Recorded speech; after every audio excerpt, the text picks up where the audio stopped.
20,000 இருந்த ஒரு சவரன் இன்னைக்கு 1,34,000 உயர்ந்து விட்டது. 1 கிராம் தங்கம் 16,800 ரூபாயாக உயர்ந்திருக்கிறது. ஒரு சவரன் தங்கம் 1,34,400 ரூபாய் என்ற புதிய உச்சத்தை எட்டியிருக்கிறது.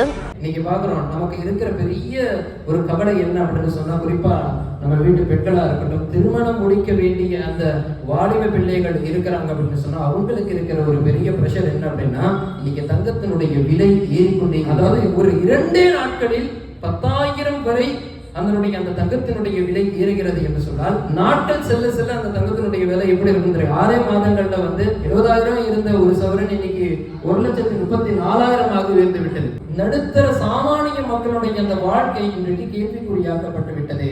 நமக்கு இமாம்கள் உலமாக்கள் சொல்லுகின்ற ஒரு 2 விஷயம் என்ன தெரியுமா? தங்கத்தினுடைய விலை உயர்ந்தாலும் சரி குறைந்தாலும் சரி கடைபிடிக்க வேண்டிய 2 விஷயம். முதல் விஷயம், எப்பேற்பட்ட பொருளாதாரத்தினுடைய நெருக்கடி ஏற்பட்டாலும் முதல் விஷயம் என்ன? தவக்குல்.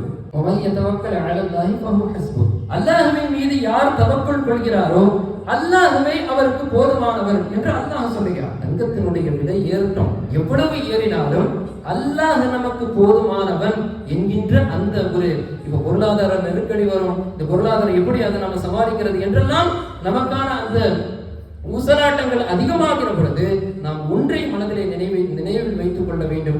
இன்றைக்கான அந்த ரிஸ்க் நமக்கு கிடைத்து விட்டது, நாளைக்கான ரிஸ்க்கும் அது எழுதப்பட்டு விட்டது.